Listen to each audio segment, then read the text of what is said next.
This Good then, man. conference will now be recorded. Alhamdulillah Rabbil Alameen wassalatu wassalamu ala rasulih Nabil Kareem wa ala alihi wa ashabihi ajma'in amma ba'd fa'udhu billahi minash shaitanir rajim bismillahir rahmanir rahim wa ala thalathati alladhina khulifu hatta idha daqat alayhimul ardu bima rahubat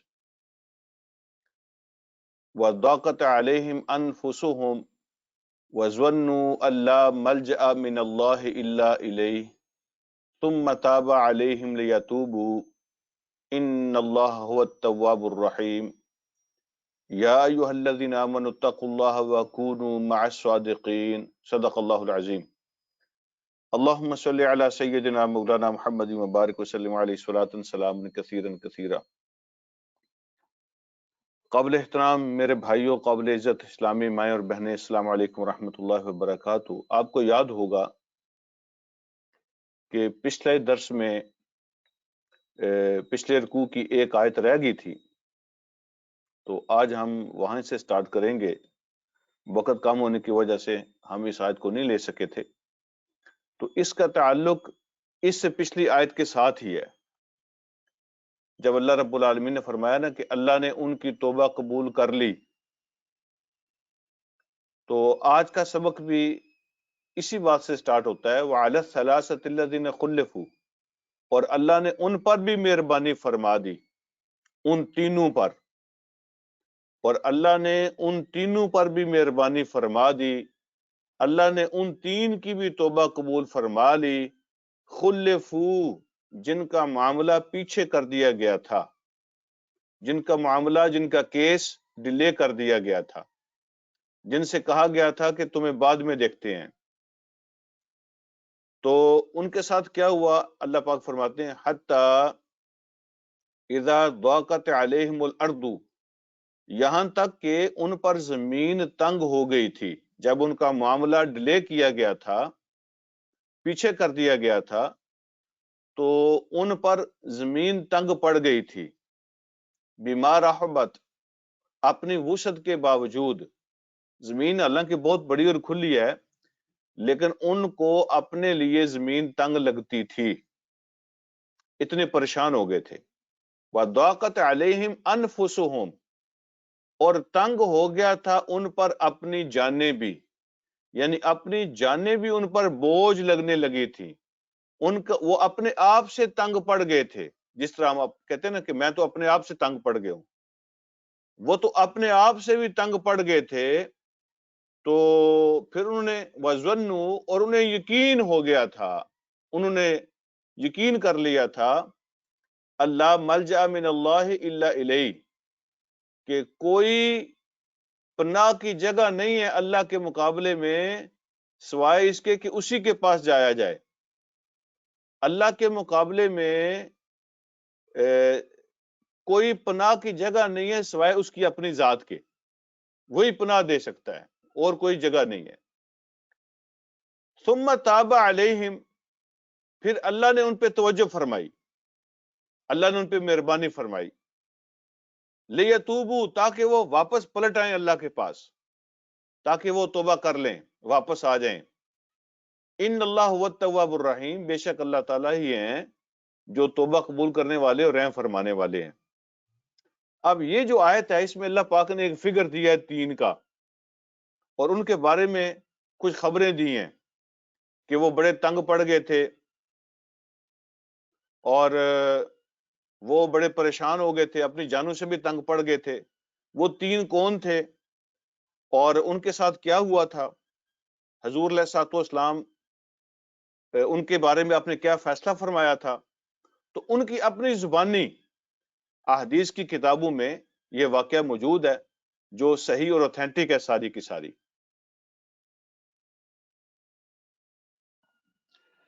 تو اللہ رب العالمین نے ارشاد فرماتے ہیں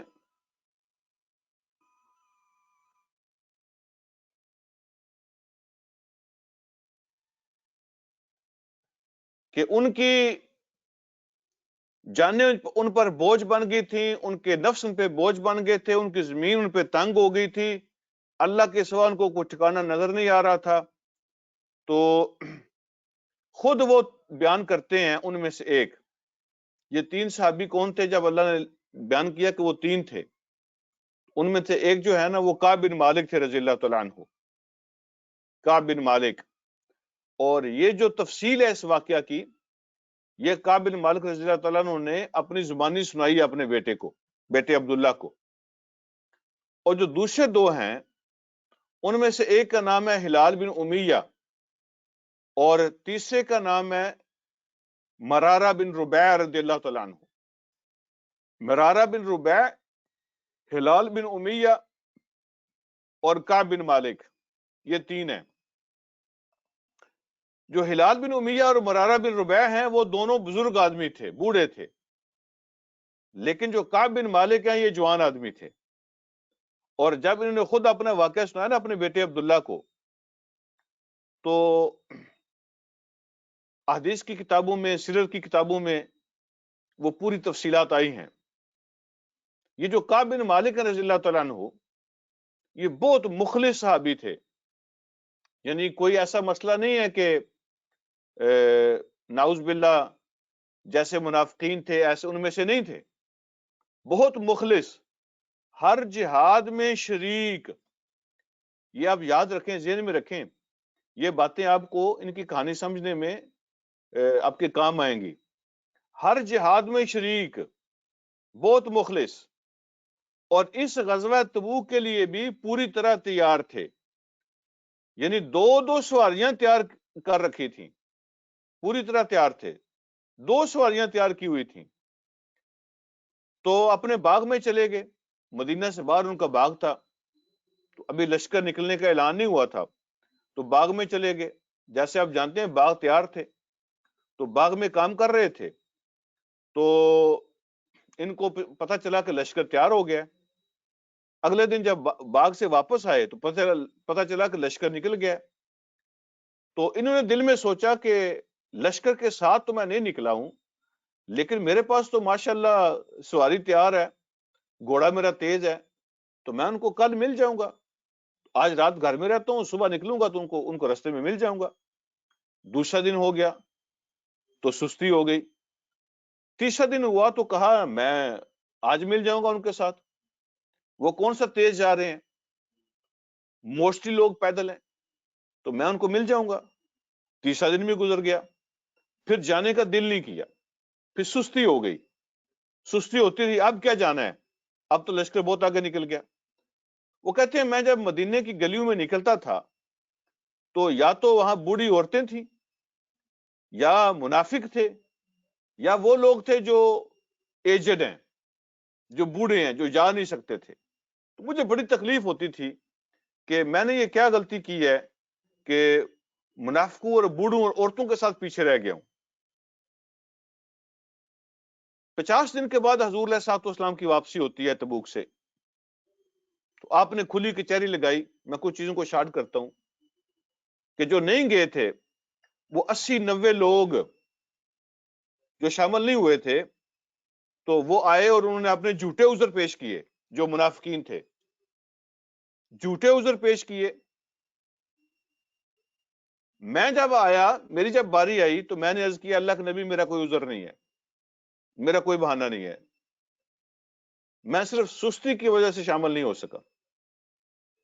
نہ ہی کو اللہ کے بارے میں دل میں شک ہے، نہ اللہ کے رسول کے بارے میں نعوذ باللہ کو دل میں شک ہے، اور نہ دین کے بارے میں کوئی شک ہے، میری سستی ہے. تو حضور علیہ الصلوۃ والسلام نے فرمایا کہ اس نے سچ بولا ہے. میں اپنی بات بتا کے آپ نے فرمایا کہ بیٹھ جاؤ اور اپنے فیصلے کا انتظار کرو. میں آ کے بیٹھ گیا. میرے قبیلے والے جہاں میں آ کے بیٹھا، وہ مجھے ہاتھوں سے اور لاٹھیوں سے مجھے چوکے لگانے لگے. کوئی ادھر سے لاٹھی لگاتا، کوئی ادھر سے ہاتھ لگاتا. یہ تم نے کیا کیا؟ تم نے سارے مدینے کے سامنے ہمارے قبیلے کی بےزتی کروا دی. یہ تم نے کیا کیا؟ کوئی بھی بات کر دیتے، کوئی بھی بہانہ بنا دیتے. جب سیدھی بات کی میرا کوئی عذر نہیں ہے، تو یہ تو ہمارے قبیلے کا ایک جوان آدمی ہو جس کا کوئی عذر نہ ہو، وہ جہاد پہ نہیں گیا، تو یہ بڑی شرمندگی کی بات ہے. تم نے پورے قبیلے کی انسلٹ کر دی. وہ کہتے ہیں اتنے لوگوں نے مجھے چوکے لگائے کہ میں دل میں خیال کرنے لگا کہ مجھے بھی اٹھ کے کوئی بہانہ کر ہی دینا چاہیے، یہ میری جان نہیں چھوڑیں گے۔ میرے دل میں کوئی بات آ ہی رہی تھی کہ میں کوئی بہانہ سوچوں، اتنے میں مجھے پتا چلا کہ دو اور بھی لوگ ہیں جنہوں نے یہ کہہ دیا ہے کہ ہمارا کوئی عذر نہیں ہے۔ دو اور بھی لوگ ہیں، یہ ہلال بن امیہ اور مرارہ بن ربیعہ جو ہیں رضی اللہ تعالیٰ عنہما۔ تو جب مجھے پتا چلا نا کہ میں اکیلا نہیں ہوں، دو اور بھی ہیں، تو کہتے ہیں میں ڈٹ گیا، کہا کوئی بات نہیں ہے۔ تو یہاں سے پتا چلتا ہے کہ اکیلا آدمی اکیلا ہی ہوتا ہے، جب جماعت بن جاتی ہے تو پھر حوصلہ ملتا ہے، جماعت سے، گروپ سے بندے کو حوصلہ ملتا ہے۔ کسی بھی کام کے اندر جب بندہ اکیلا ہوتا ہے تو وہ اکیلا ہی ہوتا ہے، تو جب گروپ بنتا ہے، جماعت بنتی ہے، تو بندے کو حوصلہ ملتا ہے۔ وہ کہتے ہیں میں پھر اپنی بات پہ ڈٹ گیا، تو میں نے کہا کہ نہیں، میں عذر نہیں کروں گا، میں اپنی بات پہ سٹینڈ کروں گا۔ پھر کیا ہوا، حضور علیہ الصلوۃ والسلام نے حکم دے دیا صحابہ کرام کو کہ ان تینوں کے ساتھ نہ سلام ہوگا نہ کلام ہوگا، ان تینوں کے ساتھ کوئی بات چیت نہیں ہوگی، مکمل بائیکاٹ ہوگا، مکمل بائیکاٹ۔ تو یہاں بھی یہ پتا چلا کہ جو امیر ہوتا ہے، جو قائد ہوتا ہے، جو رہنما ہوتا ہے، تو تربیت کے لیے اس کو ایکشن لینے پڑتے ہیں، اور ڈسپلن کے لیے، تربیت کے لیے وہ ایکشن لے تو یہ اس کا حق ہے، اور اس کو ایکشن لینے بھی چاہیے۔ جو امیر ہوتا ہے تو ڈسپلن کے لیے اور تربیت کے لیے وہ ایکشن لے سکتا ہے، اس کو لینے چاہیے۔ وہ کہتے ہیں دوسرے دونوں بزرگ تو بوڑھے تھے، تو جب بائیکاٹ ہوا تو وہ تو گھر بیٹھ گئے، وہ تو نکلتے ہی نہیں تھے، لیکن میں تو گھر نہیں بیٹھ سکتا تھا، میں جوان آدمی تھا، میں مسجد میں آتا تھا نماز کے لیے، حضور علیہ الصلوۃ والسلام کے قریب ہو کے نماز پڑھنے کی کوشش کرتا تھا۔ جب میں اپنے دھیان ہوتا تھا، نماز میں مصروف ہوتا، تو حضور علیہ الصلوۃ والسلام مجھے دیکھ لیتے، لیکن جب میں آپ کو دیکھنے کی کوشش کرتا تو حضور علیہ الصلوۃ والسلام منہ پھیر لیتے، منہ دوسری طرف کر، چہرہ مبارک دوسری طرف کر لیتے۔ تو جب میرا دھیان کسی اور طرف ہوتا تو نبی علیہ الصلوۃ والسلام مجھے دیکھتے تھے۔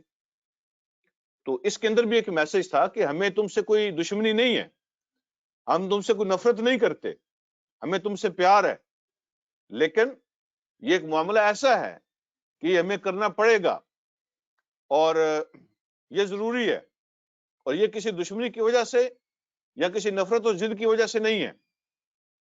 وہ کہتے ہیں دن گزر رہے تھے، میں بڑا پریشان تھا، نہ کوئی بات کرتا تھا مسجد میں، نہ کوئی بات کرتا تھا بازار میں۔ تو ایک دن میں ایسی پریشان ہو کے، جب قرآن نے نقشہ کھینچا ہے، زمین بھی تنگ ہو گئی، اپنی جانوں سے بھی تنگ پڑ گئے، میں بازار میں جا رہا تھا بڑا پریشان، تو غسان کے بادشاہ کا، مجھے سیریا کے بادشاہ کا مجھے خط ملا، سیریا شام جو کا بادشاہ ہے اس کا مجھے خط ملا۔ ایک آدمی مجھے بازار میں ملا، اس نے مجھے خط پکڑایا، اور اس خط کے اندر بڑی آفر تھی اور بڑے جذباتی جملے لکھے ہوئے تھے، اور اس کے اندر اس نے کہا تھا کہ ہمیں پتہ چلا ہے کہ تمہارے لیڈر نے، تمہارے نبی نے تمہاری بڑی توہین کی ہے، تمہاری بڑی بےزتی ہوئی ہے، اور پورے مدینے نے تمہارے ساتھ بائیکاٹ کر دیا ہے، تم تو بڑے قیمتی آدمی ہو، تمہاری تو قدر ہونی چاہیے، تمہاری خدمات ہیں، اور تم بڑے کام کے آدمی ہو، تم ہمارے پاس آ جاؤ، ہم تمہیں، تمہارے شایان شان جو ہے تمہیں مقام دیں گے، مرتبہ دیں گے اور عزت دیں گے، ہمارے پاس آ جاؤ۔ اس نے لالچ دیا۔ اس سے پتہ چلتا ہے کہ یہ آج کی بات نہیں ہے، جو لوگ خریدے جاتے ہیں، لوگوں کو لالچ دیا جاتا ہے، مختلف پارٹیاں لالچ دیتی ہیں، مختلف لوگ توڑنے کی، خریدنے کی کوشش کرتے ہیں۔ تو اصل میں جو پھر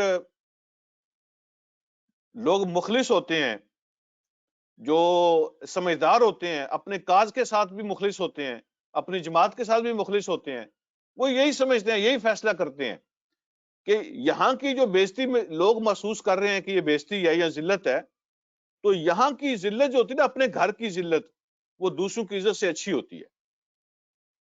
کچھ لوگ ایسے ہوتے ہیں جو کہتے ہیں اگر عہدہ ملے گا، ہماری مرضی پہ کام کرو گے تو ہم آپ کے ساتھ ہیں، اور اگر نہیں عہدہ ملے گا تو پھر ہم آپ کے ساتھ نہیں ہیں۔ لیکن جو مخلص ہوتے ہیں وہ کہتے ہیں میرا یہ گھر ہے، میری یہ فیملی ہے، میرا ایک کاز ہے، میری یہ جماعت ہے، لہذا یہاں عہدہ ملے یا نہ ملے میں اس کاز کے ساتھ ہوں، میں نے سوچ سمجھ کے اس پہ سائن کیے ہیں، ایک ایگریمنٹ کیا ہے، ایک وعدہ کیا ہے، تو میں اس کے ساتھ ہوں چاہے مجھے کوئی عہدہ ملے یا نہ ملے۔ تو حضرت کعب بن مالک کہتے ہیں کہ میں نے سوچا کہ یہ میرا ایک اور امتحان ہے، یہ جو مجھے آفریں آ رہی ہیں، جو مجھے خط مل رہے ہیں، یہ میرا ایک اور امتحان ہے۔ میں آیا اور میں نے اس خط کو چولہے میں ڈال دیا۔ 40 دن گزر گئے، کوئی نہ بات کرتا ہے، نہ سلام لیتا ہے، نہ سلام کا جواب دیتا ہے۔ کہتے ہیں 40 دن کے بعد میں نے سوچا کہ چلو میرا جو چچا کا بیٹا ہے، میرا کزن ہے، میرا بچپن کا دوست ہے ابو قتادہ رضی اللہ تعالیٰ عنہ، ان سے جا کے بات کرتا ہوں۔ تو پتہ کروایا تو پتہ چلا کہ وہ باغ میں کام کر رہے ہیں۔ میں باغ کی دیوار کے اوپر چڑھ کے چلا گیا، میں نے اس کو سلام کیا، اس نے میرے سلام کا جواب نہیں دیا۔ میں نے اسے کہا میں تمہیں اللہ کا واسطہ دے کے پوچھتا ہوں کہ کیا مجھے اللہ کے نبی سے محبت نہیں ہے؟ کیا تم مجھے مسلمان نہیں سمجھتے ہو؟ کیا دین کے لیے میری قربانیاں نہیں ہیں؟ کیا میں مخلص نہیں ہوں دین کے ساتھ؟ میں نے جنگوں میں حصہ نہیں لیا وغیرہ، جیسے بندہ جذبات میں بات کرتا ہے۔ کہتے ہیں میں نے اتنی باتیں کی اور ان ساری باتوں کے جواب میں ابو قتادہ نے یہی بات کی کہ جا کے اللہ سے پوچھو اور اللہ کے نبی سے پوچھو، تم نے جو کچھ بھی کیا تو اس پہ مور لگے گی نا اللہ کے رسول کی، تو پھر میرے پاس آنا، جب تک اللہ کے رسول کی مور نہیں ہے میرے پاس نہ آنا۔ دیکھو کوئی دیکھ نہیں رہا تھا، وہ دونوں بچپن کے دوست اور کزن اکیلے تھے، لیکن پھر بھی ڈسپلن ہوتا ہے، تقوی ہوتا ہے، اس کو کہتے ہیں اطاعت امیر۔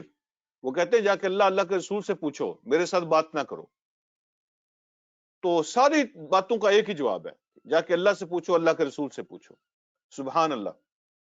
وہ کہتے ہیں آپ اندازہ کریں کہ صرف ایک مرتبہ غلطی ہوئی ہے، یہ الفاظ میں دوبارہ سن لیں، حضرت کعب بن مالک سے صرف ایک مرتبہ غلطی ہوئی ہے، اور وہ بھی جان بوجھ کے نہیں ہوئی، دل میں کوئی کھوٹ نہیں ہے، نعوذ باللہ، سستی ہے، کوئی کھوٹ نہیں ہے دل میں، کوئی بغاوت نہیں ہے، کوئی ناراضگی نہیں ہے، سستی ہے، بہت مخلص ہیں اور ہر جہاد میں شامل رہے ہیں، ایک دفعہ غلطی ہوئی ہے، اتنی بڑی سزا۔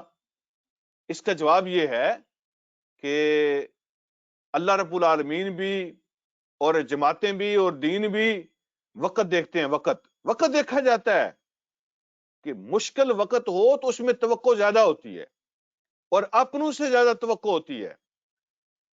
آسان جو وقت ہوتا ہے جس میں کوئی آزمائش نہیں ہوتی، کوئی تکلیف نہیں ہوتی، اس کے فیصلے اور طرح سے ہوتے ہیں، اور جو مشکل وقت ہوتا ہے اس کے فیصلے اور طرح سے ہوتے ہیں، اور مشکل میں توقع بھی اپنوں سے زیادہ ہوتی ہے۔ ایک مرتبہ غلطی ہوئی ہے ایک مخلص آدمی سے جس کی بڑی قربانیاں ہیں، وہ بھی سستی کی وجہ سے، لیکن اس پر بھی ڈسپلن کا ایکشن لے لیا گیا ہے۔ وہ کہتے ہیں نا کہ دو قسم کے بندے کبھی نہیں بھولتے، دو قسم کے لوگ کبھی نہیں بھولتے، ایک وہ جو آپ کو مشکل میں ڈالتا ہے، اور دوسرا وہ جو مشکل میں ساتھ چھوڑ جاتا ہے۔ یہ دو بندے کبھی نہیں بھولتے، مشکل میں ڈالنے والا اور مشکل میں ساتھ چھوڑ جانے والا۔ تو جو وقت ہوتا ہے نا، ٹائم ہوتا ہے، اس کے حساب سے معاملے کو دیکھا جاتا ہے۔ کہتے 50 دن ہو گئے تھے، بڑا پریشان اپنے گھر میں بیٹھا تھا، تو میسج آ گیا نبی علیہ الصلوۃ والسلام کی طرف سے کہ بیوی بچوں سے علیحدہ ہو جاؤ۔ یہ ایک اور امتحان تھا، نہ بیوی نے کہا کہ کون ہوتے ہو تم میرے بارے میں فیصلہ کرنے والے، اور نہ خاوند نے کہا کہ بیوی بچے میرے ہیں، ان سے علیحدہ کیوں ہو جاؤں۔ جب میسج ملا نا کہ بیوی بچوں سے علیحدہ ہو جاؤ، تو حضرت کعب بن مالک کا اگلا سوال یہ تھا کہ طلاق دینی ہے یا صرف علیحدہ ہونا ہے؟ اس کو کہتے ہیں اطاعت نظم، اس کو کہتے ہیں اطاعت امیر۔ تو پوچھا کہ علیحدہ کس طرح ہونا ہے، طلاق دینی ہے یا صرف علیحدہ ہونا ہے؟ تو حکم ملا کہ طلاق نہیں دینی، علیحدہ ہو جانا ہے۔ تو بیوی بچوں سے کہا کہ اپنے گھر والوں کے پاس چلی جاؤ، اپنے ماں باپ کے گھر چلی جاؤ، بچوں کو بھی لے جاؤ۔ اب جو ہے نا، اب پھر دوبارہ قرآن کے الفاظ پہ غور کریں کہ ان پہ زمین تنگ ہو گئی اور اپنی جانیں بھی ان پہ تنگ ہو گئی۔ اب دیکھیں 50 دن کے بعد، 40 دن کے بعد بال بچہ بھی جو ہے نا ان کو بھی علیحدہ کر دیا گیا۔ کہتے ہیں ایک دن فجر کی نماز کے بعد میں اپنے گھر کے چھت پہ بیٹھا تھا پریشان، تو میں نے دیکھا کہ 2 لوگ دوڑنے میں مقابلہ کر رہے ہیں، میرے گھر کی طرف آ رہے ہیں، دوڑتے ہوئے آ رہے ہیں، دوڑ میں ان کا مقابلہ ہو رہا ہے، خوشخبری دینے کے لیے وہ مقابلہ کر رہے ہیں۔ تو جب ایک آدمی دوسرے سے پیچھے رہنے لگا نا دوڑ کے اندر، تو وہ جو پیچھے رہ رہا تھا اس نے دور سے ہی آواز دے دی، دور سے ہی آواز دے دی۔ جب اس نے دیکھا کہ دوسرا بھائی مجھ سے آگے نکل رہا ہے تو اس نے مقابلہ جیت لیا اور دور سے ہی آواز دے دی کہ کعب تمہیں مبارک ہو۔ بس یہ بات کی تو مقابلہ جیت لیا۔ آپ جاننا چاہیں گے کہ وہ دوڑنے والے دونوں کون تھے جو ایک دوسرے کا مقابلہ کر رہے تھے کہ یہ خوشخبری جا کے میں پہلے کعب کو سناؤں؟ وہ جو مقابلہ کر رہے تھے نا دوڑنے میں، ان میں ایک ابو بکر تھے اور دوسرے عمر تھے رضی اللہ تعالیٰ عنہما۔ ابو بکر اور عمر رضی اللہ تعالیٰ عنہ وہ جب دوڑ میں آگے نکلنے لگے تو ابو بکر رضی اللہ تعالیٰ عنہ نے دور سے ہی آواز دے دی کہ کعب تمہیں مبارک ہو۔ وہ جو دل میں تہیہ کیا تھا نا کہ پہلے میں جا کے ان کو مبارک دوں گا، تو وہ پہل ابو بکر نے کر لی رضی اللہ تعالیٰ عنہ۔ ابو بکر رضی اللہ تعالیٰ عنہ ہمیشہ نیکی میں پہل کر جاتے تھے، تو انہوں نے دور سے آواز دے دی کہ کعب تمہیں مبارک ہو۔ کہتے ہیں جب میں نے یہ آواز سنی تو میں اپنے گھر کی چھت پر سجدے میں گر گیا، اور وہ دونوں بھائی آئے، انہوں نے مجھے خوشخبری سنائی، مجھے معانقہ کیا، جفی لگائی، مبارکیں دیں۔ وہ جو 50 دن سے میرے اسلام کا جواب نہیں دیتے تھے، وہ جو 50 دن سے میرے ساتھ بات نہیں کرتے تھے، وہ کہتے ہیں کہ آج مجھے گلے لگا رہے تھے اور مجھے مبارکیں دے رہے تھے کہ وہ جو رکاوٹ تھی وہ ختم ہو گئی تھی، وہ جو پابندی تھی وہ ختم ہو گئی تھی، وہ جو سزا تھی وہ پوری ہو گئی تھی۔ ہماری ناراضگی وہ اللہ کے لیے تھی، اللہ کے رسول کے لیے تھی، وہ دین کے لیے تھی، وہ مسئلہ حل ہو گیا ہے، ہماری کوئی ناراضگی نہیں ہے۔ تو وہ دوڑے آ رہے تھے، ان کے پیچھے بھی صحابہ دوڑے آ رہے تھے ملنے کے لیے، مبارک دینے کے لیے۔ کہتے میں مسجد پہنچا، حضور علیہ الصلوۃ والسلام مسجد میں موجود تھے، تو مجھے فرمایا کہ کعب تمہیں مبارک ہو۔ میں نے عرض کیا کہ یہ آپ کی طرف سے ہے یا اللہ کی طرف سے ہے؟ فرمایا نہیں، یہ اللہ کی طرف سے ہے۔ تو میں نے عرض کیا کہ اللہ کے نبی، میں نے اپنے ساتھ عہد کیا تھا اگر اللہ میری توبہ کو قبول فرما لیں گے اور اگر اللہ میری برات کا اعلان فرمائیں گے تو میں اپنا سارا مال اللہ کے راستے میں صدقہ کر دوں گا۔ تو حضور علیہ الصلوۃ والسلام نے فرمایا کہ ہم سارا نہیں لیں گے، 1/3 پہ بات طے ہو گئی کہ 1/3 جو ہے نا، تیسرا حصہ مال کا وہ صدقہ کیا جائے گا۔ یہ تھی ان کی کہانی جن کے بارے میں اللہ فرماتے ہیں ثم تاب علیہم لیتوبوا، پھر اللہ نے توجہ فرمائی، اب اللہ نے ان پہ مہربانی فرمائی تاکہ وہ واپس اللہ کے پاس آ جائیں، توبہ کر کے اللہ کے پاس واپس آ جائیں۔ تو اللہ کا بھی پیار ان الفاظ کے اندر نظر آ رہا ہے، اور اللہ کی اپریسیشن بھی نظر آ رہی ہے جو ان تینوں کے لیے اللہ نے کی تھی کہ اللہ رب العالمین نے پھر توجہ فرمائی، اپنی رحمت فرمائی تاکہ وہ واپس آ جائیں، توبہ کر لیں۔ مولانا مودودی علیہ رحمت نے تفہیم القرآن کے اندر ایک پیرا لکھا ہے، آخر میں چند جملے لکھے ہیں، اور بہت سے لوگوں نے اس واقعے پہ تبصرہ کیا ہے، لیکن مولانا مودودی کا یہ جو تبصرہ ہے رحمہ اللہ، اس نے دل کھینچ لیا ہے۔ وہ جو 2-3 جملے انہوں نے لکھے ہیں نا، وہ میں آپ کو سناتا ہوں، آپ کی نظر کرتا ہوں۔ انہوں نے فرمایا کہ جب میں اس واقعے کو پڑھتا ہوں تو حیران ہو جاتا ہوں اور سوچتا ہوں کہ یہ 3 جو گروپ ہیں، ان تینوں میں سے کس کی زیادہ تعریف کروں۔ وہ کہتے ہیں میں صحابہ کی اس جماعت کے بارے میں غور کرتا ہوں تو میں سوچتا ہوں کہ سب سے بڑا کارنامہ تو ان کا تھا، اب ان کی تعریف کروں کہ جنہوں نے ایک لفظ سنا ہے کہ بائیکاٹ ہے، اعلان ہو گیا ہے، تو پھر اس کے بعد چھپ کر بھی کسی نے بات نہیں کی۔ اتنا ڈسپلن، اتنی اطاعت، اتنی تابع داری جس جماعت کے اندر ہوتی ہے اس کو کون ناکام کر سکتا ہے؟ تو میں ان کے جذبے کو اسلام کرنے کو میرا جی چاہتا ہے۔ دوسری طرف وہ فرماتے ہیں کہ جب میں ان کے بارے میں سوچتا ہوں جن کے بارے میں فیصلہ ہوا، تو پھر میں سوچتا ہوں کہ ان کی زیادہ تعریف کرنی چاہیے، جن نے کس طرح خوش دلی کے ساتھ فیصلہ قبول کیا ہے۔ قرآن نے کتنے سخت الفاظ میں تبصرہ کیا ہے کہ ان پر زمین تنگ ہوگی اور اپنی جانیں تنگ ہوگی، جانوں سے تنگ پڑ گئے تھے، اور کتنی کتنی سخت آفرز آئی ہیں، کس آزمائش سے گزرے ہیں، بیوی بچوں کو چھوڑنا پڑا ہے، لیکن کوئی ایک لفظ بھی نہ اپنے دین کے خلاف، نہ اپنے نبی کے خلاف، نہ اپنے کاج کے خلاف، نہ اپنی جماعت کے خلاف۔ تو جب میں ان کے رویے کو دیکھتا ہوں کس طرح سر تسلیم خم کیا ہے، تو جی چاہتا ہے کہ ان کی تعریف کروں۔ اور فرماتے ہیں کہ پھر جب میں قائد کی طرف دیکھتا ہوں، رہنما کی طرف دیکھتا ہوں، امیر کی طرف دیکھتا ہوں، نبی علیہ الصلوۃ والسلام کی طرف دیکھتا ہوں، تو جی چاہتا ہے کہ ان کی زیادہ تعریف کروں، کہ وہ ایکشن بھی لے رہے ہیں اور ساتھ ساتھ احساس بھی دلا رہے ہیں کہ ہمیں تم سے کوئی نفرت نہیں ہے، کوئی ناراضگی نہیں ہے، یہ معاملہ ایسا ہے کہ اس پہ ایکشن لینا ہوگا۔ وہ دیکھتے ہیں ان کے چہرے کی طرف، ان کو بار بار دیکھتے ہیں، جو اس بات کا اعلان ہے کہ ہمیں تم سے کوئی نفرت نہیں ہے، ہم تم سے محبت کرتے ہیں۔ اور جیسے ہی وہ ان کی سزا پوری ہوتی ہے تو پھر خود امیر بھی اور پوری جماعت بھی مبارک باتیں پیش کر رہے ہیں اور ان کو گلے سے لگا رہے ہیں۔ تو یہ اس آیت کے اندر اللہ رب العالمین نے اس واقعہ کو بیان فرمایا۔ پھر اللہ رب العالمین نے ارشاد فرماتے ہیں یا ایھا الذین آمنوا اتقوا اللہ وکونوا مع الصادقین۔ دو باتیں، یعنی غزوہ تبوک کے اندر جو لوگ نہیں گئے تھے تو ان کے بڑی جو ہے دو وجہ تھی، اللہ نے وہ دونوں اس آیت کے اندر بیان کر دی۔ اس کا علاج کیا ہے کہ آئندہ ایسا نہ ہو؟ کیا علاج ہے؟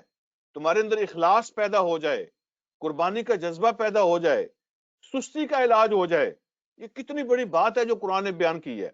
یہ بہت بڑی مورل ڈیزیز ہے، یہ ایک اخلاقی اور روحانی بیماری ہے، ایک ایمانی بیماری ہے، اس کا اللہ پاک نے علاج بیان کیا ہے۔ پیچھے رہ جانے والوں کی دو بڑی وجہ تھی، ایک تھی ان کی اپنی سستی اور دوسری وجہ تھی ان کی کمپنی۔ وہ منافقوں کی باتیں سنتے رہتے تھے اور ان کے باتوں کے میں ٹریپ ہو جاتے تھے۔ تو کمپنی اور سستی، یہ دو بڑی وجہ تھی۔ اللہ رب العالمین نے دونوں کو ایڈریس فرمایا۔ اللہ فرماتے ہیں یا ایھا الذین آمنوا اتقوا اللہ، پہلا کام یہ کرو اے ایمان والو کہ اللہ کا تقوی دل کے اندر پیدا کرو۔ تقوی سستی کا علاج ہے۔ یہ کیا چیز ہے تقوی؟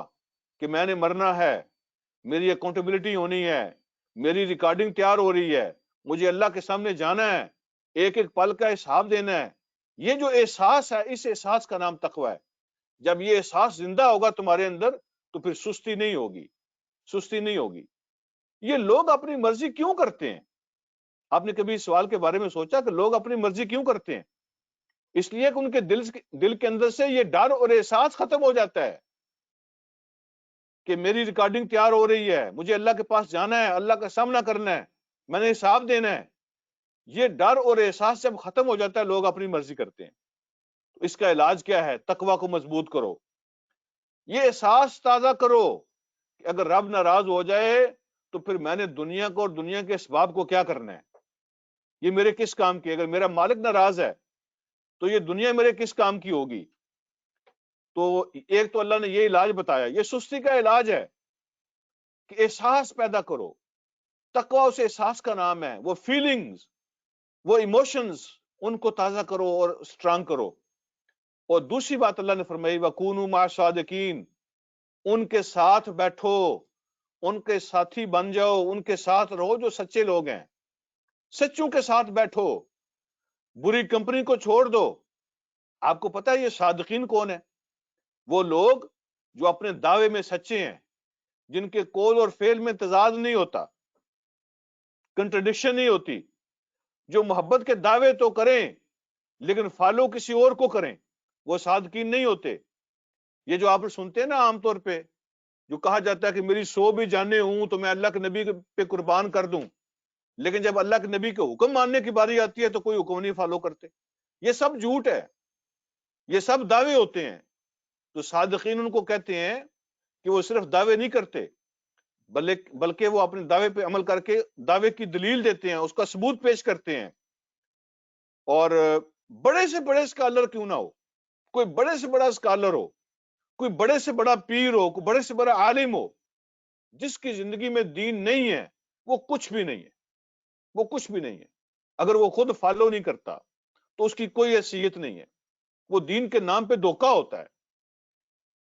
آپ جانتے ہیں نا دین میں وراثت نہیں چلتی کہ فلاں جو ہے نا فلاں کا بیٹا ہے لہذا وہ وارث ہوگا اس گدی کا، لہذا وہ اس ادارے کا وارث ہوگا، اس جماعت کا وارث ہوگا.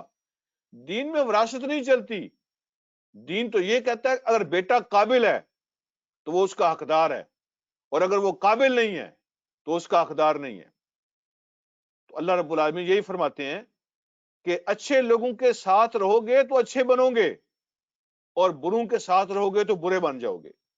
اپنی کمپنی کو چیک کرو، اپنی کمپنی کو چیک کرو. سستی کا علاج تقویٰ ہے، اور اچھے لوگوں کے ساتھ رہو گے تو تمہارے اندر اچھائی پیدا ہوگی. جو اگلی بات ہے وہ بھی بڑی سمجھنے والی ہے، بہت خوبصورت میسج ہے اگلی آیات کے اندر بھی. اللہ رب العالمین فرماتے ہیں ما کان لأہل المدینۃ ومن حولهم من الاعراب ان يتخلفوا عن رسول اللہ. یہ مدینے والے یہ ان کو زیب ہی نہیں دیتا تھا. ما کان لأہل المدینہ مدینے والوں کی شان کے خلاف ہے، مدینے والوں کے لیے جائز ہی نہیں ہے. ومن حولهم من الاعراب اور جو ان کے دائیں میں رہنے والے لوگ ہیں، اعرابی، بدوی، دیہاتی، جو مدینہ کے اندر رہنے والے لوگ ہیں اور جو مدینہ کے دائیں بائیں کی بستیاں ہیں، ان کے لیے تو یہ جائز ہی نہیں تھا، ان کے شان شان ہی نہیں ہے کہ دعوی ایمان کا کریں ان یتخلفوا عن رسول اللہ، کہ وہ اللہ کے نبی سے پیچھے رہ جائیں، کہ اللہ کے نبی سے پیچھے رہ جائیں. اللہ کے نبی حکم دیں کہ آؤ نکلو تو وہ بہانے بنائیں، یہ تو ہو نہیں سکتا. تو یہ مدینے والے جو اہل ایمان ہیں اور جو دائیں میں رہنے والے اہل ایمان ہیں، ان کے لیے تو جائز ہی نہیں ہے کہ وہ اللہ کے رسول کے پیچھے رہ جائیں. ولا يرغبوا بانفسهم عن نفسه اور نہ ہی ان کے لیے یہ جائز ہے کہ نبی علیہ الصلوۃ والسلام کی ذات سے زیادہ وہ اپنی ذات میں دلچسپی لیں، اپنی ذات کو زیادہ وہ پسند کریں، اپنی ذات کو زیادہ عزیز رکھیں. یہ تو ان کے لیے جائز ہی نہیں ہے. یہ ایمان سکھایا جا رہا ہے. اللہ کے نبی کا حکم ہو، ان کی پکار آ جائے، ان کا اعلان ہو جائے تو وہ پیچھے رہ جائیں، یہ ان کے لیے جائز ہی نہیں ہے. اگلی بات فرمائی ولا يرغبوا بانفسهم عن نفسه اور نہ ہی یہ جائز ہے کہ اپنی جانوں میں زیادہ دلچسپی لیں نبی علیہ الصلوۃ والسلام کی جان سے زیادہ، اپنی جان کو زیادہ محبوب رکھیں اور عزیز رکھیں نبی علیہ الصلوۃ والسلام کی ذات سے بڑھ کے. اللہ فرماتے ہیں ذالک، یہ ایسا اللہ نے حکم کیوں دیا اور ایسا کیوں ہے؟ اس وجہ سے بِأَنَّهُمْ لَا يُصِيبُهُمْ ظَمَأٌ وَلَا نَصَبٌ وَلَا مَخْمَصَةٌ فِي سَبِيلِ اللَّهِ. اگلی آیت کو سننا ذرا، اگلی باتوں کو ذرا توجہ آپ کی چاہیے. یہاں پہ اللہ فرماتے ہیں یہ اس لیے حکم دیا جا رہا ہے کہ ان کو پتہ ہونا چاہیے لا يُصِيبُهُمْ ظَمَأٌ، اللہ کے راستے میں نکل کر ان کو جو بھی پیاس وہ محسوس کریں، کوئی پیاس محسوس کریں، ولا نصبن، کوئی جسمانی مشقت اور تکلیف محسوس کریں، ولا مخمصتن، یا کوئی وہ بھوک محسوس کریں، پیاس سے تکلیف ہو، کوئی جسمانی زخم آ جائے، تھکاوٹ آ جائے، کوئی اور تکلیف ہو، محنت کرنی پڑ جائے، ولا مخمصتن، بھوک برداشت کرنی پڑ جائے، فی سبیل اللہ، اللہ کے راستے میں، ان ساری چیزوں کا اجر لکھا جاتا ہے. یہ تمہاری ساری باتیں لکھی جاتی ہیں. آگے فرمایا ولا یطعون موطئا یغیظ الکفار، اور کوئی وہ قدم اٹھاتے ہیں ایسا جس کو کفار پسند نہیں کرتے، جو کافروں کو غصہ دلانے والا ہوتا ہے. ایسا کوئی ایسے راستے میں چلتے ہیں، اس راستے کو فالو کرتے ہیں جو کافروں کو پسند نہیں ہے، اس راستے کو فالو کرتے رہتے ہیں جو کافروں کو پسند نہیں ہے. یا تعاون کا معنی ہوتا ہے کسی راستے کو پاؤں کے نیچے روندنا، موتین کا معنی راستہ ہوتا ہے، تو پاؤں کے نیچے راستے کو روندنے کا مطلب اس راستے پہ چلنا ہوتا ہے، اس کو فالو کرنا ہوتا ہے۔ جس راستے کو فالو کرنے سے کافروں کو تکلیف ہوتی ہے اور وہ اس پہ راضی نہیں ہوتے، ان کو غصہ آتا ہے اس پر کہ مسلمان اس کو فالو کیوں کرتے ہیں، جب تم اس راستے پہ چلتے ہو، پھر فرمایا وَلَا يَنَالُونَ مِنْ عَدُوٍّ نَيْلًا، اور جب کبھی بھی تم دشمن سے کوئی انتقام لیتے ہو، دشمن سے لڑائی لڑتے ہو تم، یا پھر دشمن سے کوئی مال چھینتے ہو، کہ تمہیں کامیابی ملتی ہے، نیلن کے دونوں معنی ہیں، وَلَا يَنَالُونَ مِنْ عَدُوٍّ نَيْلًا، اس کے دونوں معنی ہیں، دشمن سے انتقام لینا یا دشمن سے کامیابی حاصل کرنا۔ جب کبھی بھی تم دشمن سے انتقام لیتے ہو یا ان سے کوئی کامیابی تمہیں ملتی ہے، تو یاد رکھو اِلَّا كُتِبَ لَهُمْ بِهِ عَمَلٌ صالح، ان ساری چیزوں کے جواب میں اللہ پاک تمہارے عمل صالح لکھتے ہیں، اللہ پاک تمہارے لیے نیکیاں لکھتے ہیں۔ جب تمہیں اللہ کے راستے میں پیاس لگتی ہے، وہ تمہاری نیکیاں لکھی جاتی ہیں۔ جب تمہیں جسمانی مشقت آتی ہے، تمہاری نیکیاں لکھی جاتی ہیں۔ جب تمہیں بھوک لگتی ہے، وہ تمہاری عبادت لکھی جاتی ہے۔ جب تم ایسے راستے پہ چلتے ہو جن پہ چلنا کافر پسند نہیں کرتے، تو تمہاری وہ عبادت لکھی جاتی ہے۔ جب تم ان سے انتقام لیتے ہو، وہ تمہاری عبادت لکھی جاتی ہے۔ جب تم ان سے کامیابی حاصل کرتے ہو، وہ تمہاری عبادت لکھی جاتی ہے۔ ان اللہ لا یضیع اجر المحسنین، بے شک اللہ رب العالمین ایسے احسان کرنے والوں کے اجر کو کبھی ضائع نہیں کرتے، کبھی ضائع نہیں کرتے۔ جب تم اللہ کے راستے میں نکلتے ہو نا، تو کوئی حرکت ایسی نہیں ہوتی جس کا اجر نہ ہو۔ کتنی بڑی بات ہے، جب بندہ اللہ کے دین کے لیے کوئی کام کرتا ہے تو کوئی حرکت ایسی نہیں ہوتی جس کا اجر نہ ہو۔ میں آج کل کے حساب سے میں آپ سے بات عرض کرتا ہوں، جب آپ خالص دین کے لیے کوئی لفظ بولتے ہیں، کوئی لفظ لکھتے ہیں، کوئی کلک کرتے ہیں، ٹھیک ہے، کوئی منٹ لگاتے ہیں، ایک منٹ بھی آپ صرف کرتے ہیں وہاں پہ دین کی کسی خدمت کے کام کے اندر، آپ کلک کرتے ہیں، آپ لکھتے ہیں، آپ شیئر کرتے ہیں، آپ سنتے ہیں، آپ سناتے ہیں، کچھ بھی کرتے ہیں آپ، تو کوئی حرکت ایسی نہیں ہے جس کا اجر نہیں ہوتا۔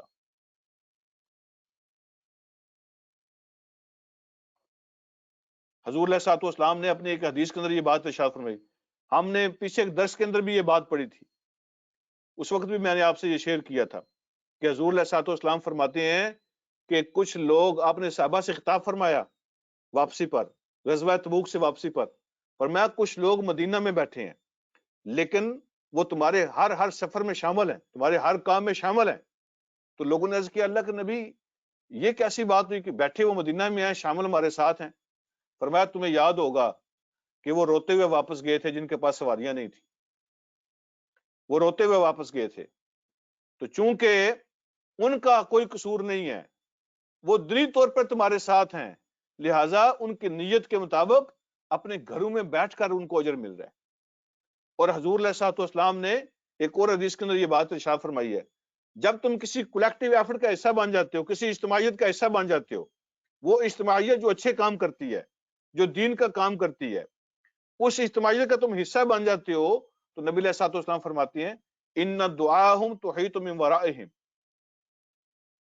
تو ان کی دعائیں وہ تمہیں ہر وقت گھیرے رکھتی ہیں، جب تم وہاں موجود نہیں ہوتے تو ان میں سے تمہیں حصہ پہنچتا رہتا ہے، جب تم فوت ہو جاتے ہو تو تمہیں حصہ پہنچتا رہتا ہے، تم اگر کسی وجہ سے مجبوری کے ساتھ کسی عذر سے شامل نہیں ہو سکے، گھر بیٹھے ہوئے ہو، تمہیں اس میں سے حصہ ملتا رہتا ہے۔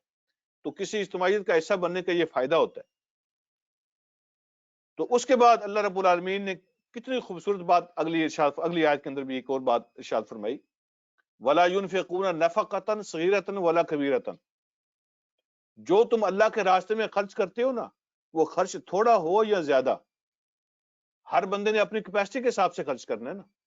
وَلَا يُنْفِقُونَ نَفَقَةً، کوئی تم پیسہ بھی خرچ نہیں کرتے اللہ کے راستے میں، صغیرۃ ولا کبیرۃ، وہ تھوڑا ہو یا زیادہ، ولا یقطعون وادیا، اور تم کوئی وادی طے نہیں کرتے ہو، کوئی تم سفر نہیں کرتے ہو، الا کتب لہم، سوائے اس کے کہ وہ تمہارے لیے لکھ دیا جاتا ہے، تمہارا ایک ایک پیسہ لکھا جاتا ہے، زیادہ دو یا تھوڑا دو، تمہاری ہر چیز لکھی جاتی ہے، جو تم قدم اٹھاتے ہو وادی کے اندر، صحراؤں کے اندر، جنگلوں کے اندر، پہاڑوں کے اندر، سڑکوں کے اوپر، شہروں کے اندر، جہاں بھی تم جاتے ہو، الا کوتب لہم، وہ تمہارے لیے لکھ لیا جاتا ہے، تمہارے قدم لکھے جاتے ہیں، تمہارے پیسے لکھے جاتے ہیں۔ کیوں اللہ لکھتے ہیں؟ اللہ فرماتے ہیں لیجزیہم اللہ احسن ما کانوا یعملون۔ یہ لفظ احسن پہ غور فرمانا، احسن پہ، لیجزیہم اللہ، تاکہ اللہ رب العالمین ان کو جزا دے۔ کیسی جزا؟ احسن ما کانوا یعملون، اس سے بہت اچھی جو انہوں نے کام کیا ہوتا ہے، جو انہوں نے عمل کیا ہوتا ہے۔ تو اللہ رب العالمین تمہارا عمل دیکھ کے جزا نہیں دیتے، تمہارے عمل کے مطابق جزا نہیں ہوتی، بلکہ فرمایا احسن ما کانوا یعملون، وہ تمہارے عملوں سے بہت اعلیٰ ہوتی ہے۔ احسن جو ہے نا، یہ آخری فارم ہوتی ہے، سب سے حسین، سب سے اچھی، سب سے بہترین۔ احسن ما کانوا یعملون، تمہارے عملوں کا حساب نہیں ہوتا، تم جو کچھ کرتے ہو اپنی توفیق کے مطابق کرتے ہو اور اپنی کیپیسٹی کے مطابق کرتے ہو، لیکن جب اللہ عطا فرماتے ہیں وہ اپنی شان کے مطابق عطا فرماتے ہیں۔ اس نے فرمایا احسن ما کانوا یعملون، تو جب وہ تمہیں جزا دیتا ہے وہ تمہارے عملوں سے کہیں اچھی اور کہیں بہتر ہوتی ہے۔ اور آج کے درس کے آخری جو آیت ہے اس میں بھی اللہ پاک نے بہت بڑا مسئلہ بیان فرمایا ہے، اس کو بھی سماعت فرما لیں۔ بہت بڑا مسئلہ ہے، وہ یہ ہے وَمَا كَانَ الْمُؤْمِنُونَ لِيَنْفِرُوا كَافَّةً، اور مومنوں کے لیے پاسبل نہیں ہے، یہ ہو نہیں سکتا۔ ٹھیک ہے، کچھ لوگوں نے اس کا معنی کیا نا مومنوں کے لیے یہ ضروری نہیں ہے، کچھ نے کہا کہ مومنوں کے لیے یہ ممکن نہیں ہے، دونوں معنی موجود ہیں۔ وَمَا كَانَ الْمُؤْمِنُونَ لِيَنْفِرُوا كَافَّةً، مومن ایسا نہیں کر سکتے کہ وہ سارے کے سارے نکل پڑے۔ ینفرو کا معنی ہوتا ہے نکلنا، ٹھیک ہے، مومنوں کے لیے یہ ممکن نہیں ہے کہ وہ سارے کے سارے نکل پڑے اللہ کے راستے میں۔ تو پھر اللہ رب العالمین اس کا حل بیان فرمایا۔ اس کا حل کیا ہے؟ اللہ کے راستے میں، علم حاصل کرنے کے راستے میں، دین سیکھنے کے راستے میں سارے نکل پڑے، ایسا ہو نہیں سکتا۔ اس کا حل کیا ہے؟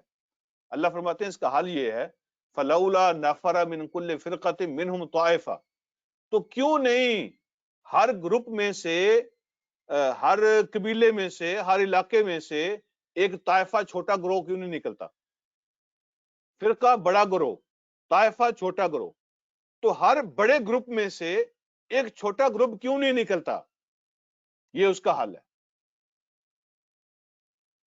ہر بستی، ہر شہر، ہر قبیلہ، ہر ملک، ہر علاقہ، ان میں سے وہ کچھ لوگوں کو تیار کریں، کچھ لوگوں کو تیار کریں۔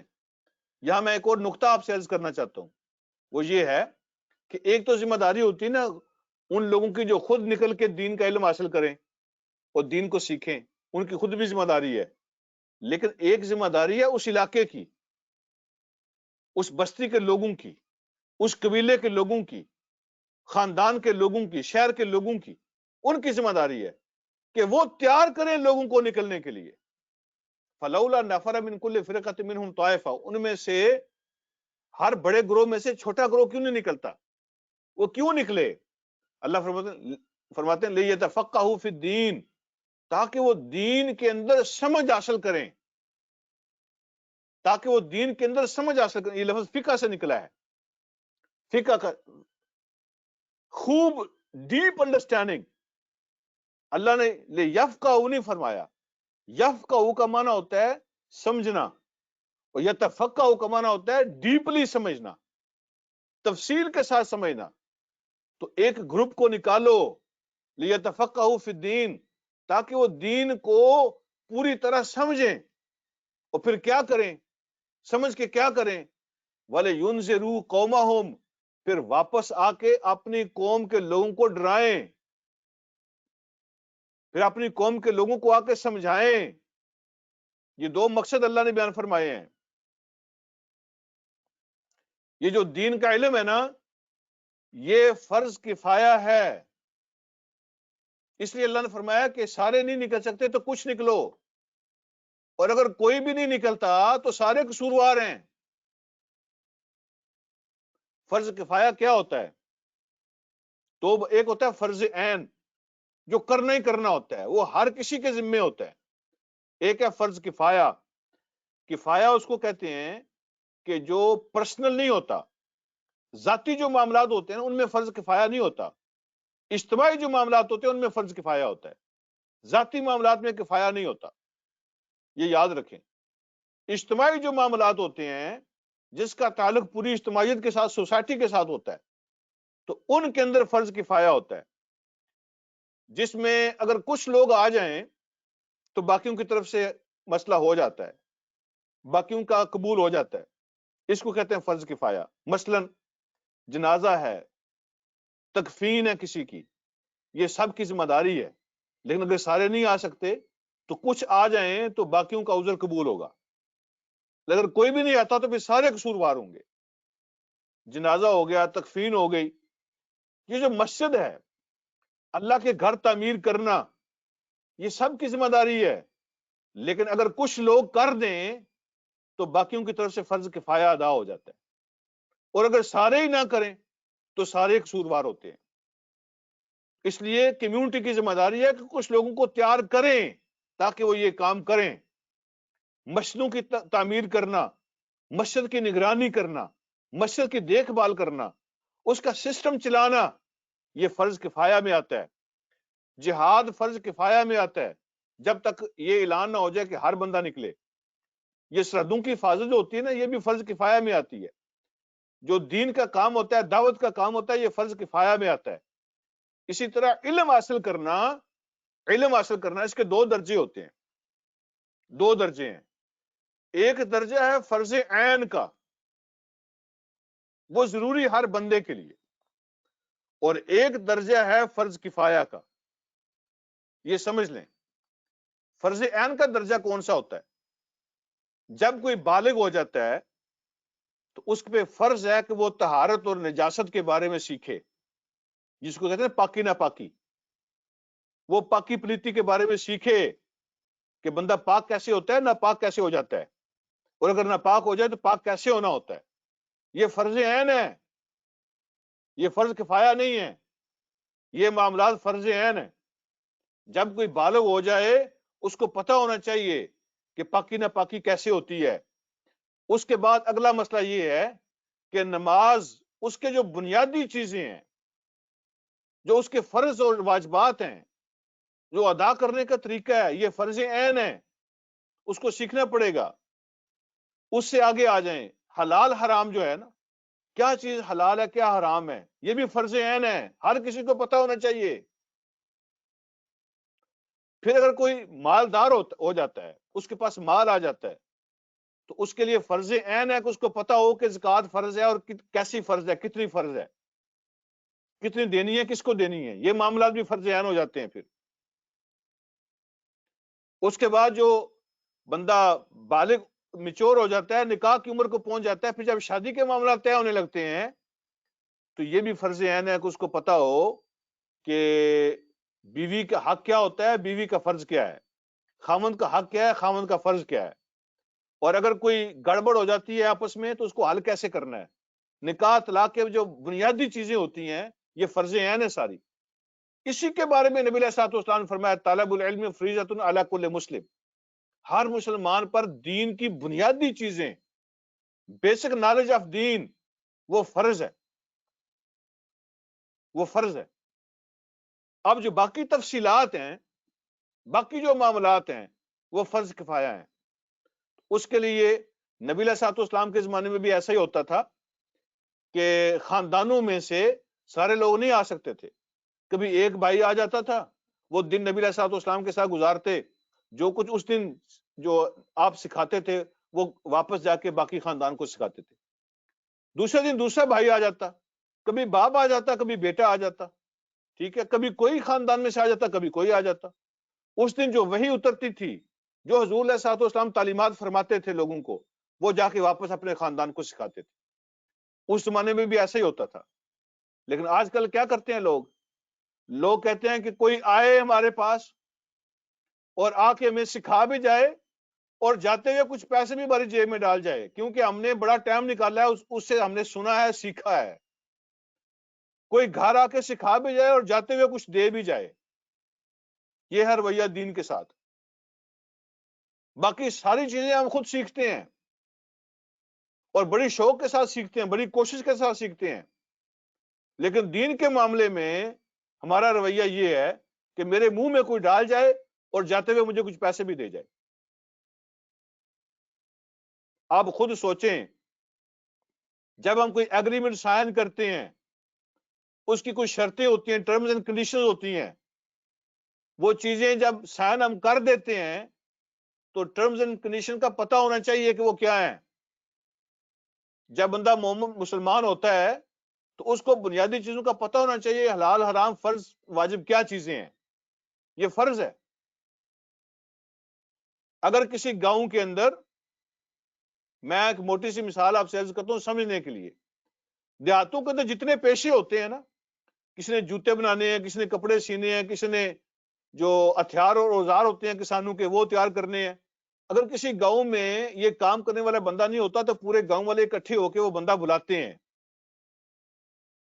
اور وہ گاؤں کے کام کرنے کے لیے وہاں موجود ہوتا ہے، ٹھیک ہے، گاؤں اس کا انتظام کرتا ہے۔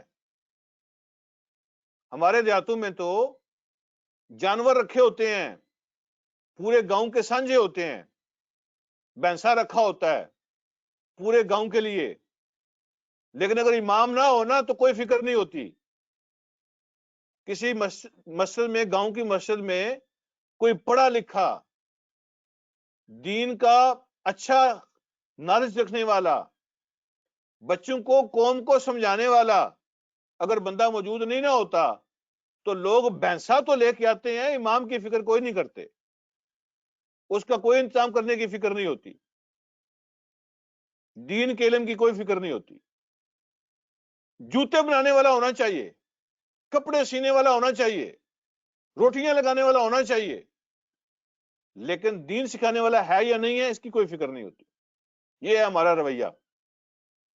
اللہ تعالیٰ ارشاد فرماتے ہیں کہ یہ فرض کفایہ ہے کہ سارے نہیں نکل سکتے تو ان میں سے کچھ لوگوں کو نکالو، لیتفقہوا فی الدین، واقع دین کو ڈیپلی سمجھیں اور واپس جا کے کیا کام کرنا ہے۔ اب علماء کے دو کام اللہ نے بیان فرمائے ہیں، وہ سن لیں، آخری جو الفاظ ہیں، دو کام ہیں جو علم سیکھیں، جا کے کیا کریں۔ پہلی بات، وَلَيُنذِرُوا قَوْمَهُمْ، جا کے اپنی قوم کی تربیت کرنی ہے، ان کو ڈرانا ہے برے انجام سے، اللہ کے عذاب سے، جہنم سے، غلط کاموں سے بچنے کی ترغیب دینی ہے۔ یہ ہے ان کا کام۔ ان کا کام آگ لگانا نہیں ہے، ان کا کام فتوے جاری کرنا نہیں ہے، لوگوں کو لڑانا آپس میں نہیں ہے، ان کو سیدھے راستے پہ لانا، ان کی تربیت کرنی ہے۔ دوسرا کام کیا اللہ نے فرمایا، وَلَيُنذِرُوا قَوْمَهُمْ إِذَا رَجَعُوا، واپس جا کے اپنی قوم کو ڈرائیں، لَعَلَّهُمْ يَحْذَرُونَ، ہو سکتا ہے کہ وہ ڈر جائیں، غلط کام چھوڑ دیں، برے کام چھوڑ دیں۔ یہ ہے علماء کا کام، یہ ہے دین والوں کا، علم والوں کا کام، لوگوں کو غلط کاموں سے بچانا، لوگوں کو برائیوں سے بچانا۔ اپنی قوم کو ڈراؤ اور ایسا انتظام کرو، ایسا سسٹم بناؤ کہ لوگ برائیوں سے باز آ جائیں۔ اللہ رب العالمین مجھے اور آپ کو سمجھنے کے عمل کی توفیق عطا فرمائے۔ یہ آج کا درس تھا۔ اللہ ہم سب کو اپنی ذمہ داریاں ادا کرنے کی توفیق عطا فرمائے۔ جزاکم اللہ خیر۔